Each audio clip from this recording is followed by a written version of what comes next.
When I was on Threads, I posted how people just throw around contradictions when it comes to the Bible, even though they don't look at the context. Even though I received a lot of replies, one of them that caught my eye is the sudden discrepancy between the two accounts of Judas' death. Not only pertaining his death, but also who bought the land. Was it Judas or the scribes? Let's deal with the first supposing problem, and we would tackle the others as well. But let's see, how did Judas die? Matthew chapter 27, verse 5.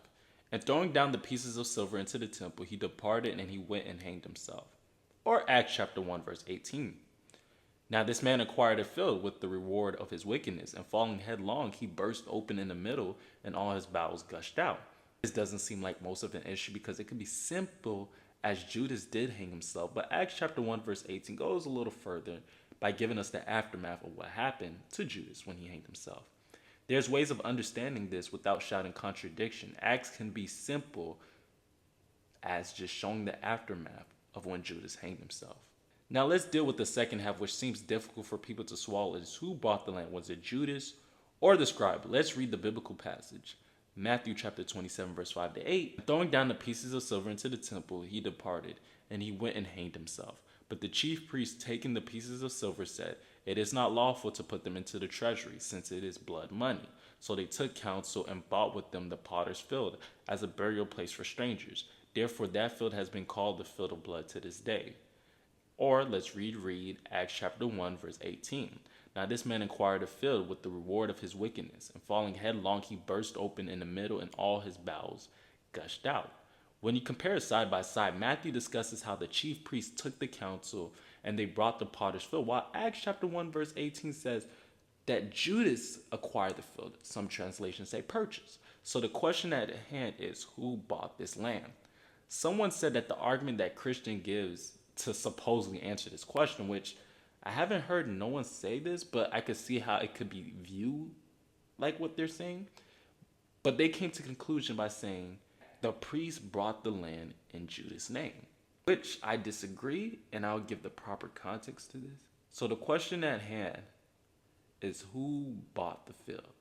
Was it Judas or the priest? Let's get some context. In Matthew chapter 26, verse 14 and 16, Judas agrees to betray Jesus in exchange for 30 pieces of silver. Keep this in mind.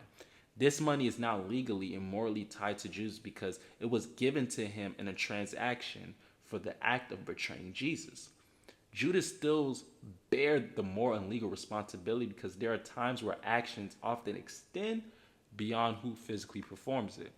Because at the end of the day, it's still Judas' money. Just because he returned it and no longer wanting the money doesn't negate the fact that he has ties from the money or was initially used for. Judas' betrayal earned him the payment, and his decision to return it doesn't change the fact that the money originated from his betrayal. The chief priest's decision to buy the field stems directly from Judas' action because the money would not have existed without his betrayal. Let's look at the Bible example where someone is credited with something even though they never did it themselves. John chapter 19, verse 1 to 2. Then Pilate took Jesus and flogged him, and the soldiers twisted together a crown of thorns and put it on his head and arrayed him in purple robe. Pilate wasn't the one who flogged Jesus, it was his soldier.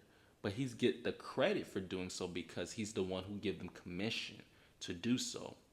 Let me give a modern example that can help you paint the picture. Even if the example is not perfect, picture this. A thief steals a lump sum of money, let's say $10,000, and decides to donate it to his favorite charity.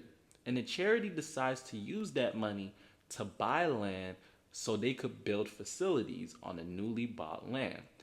These examples may have nuances, but I want to portray how or show that a thief, when discovered, is still held legally and morally responsible for the purchasing of the land, even though he never purchased it himself. This modern examples give us a reasonable explanation on what happened in this biblical passage.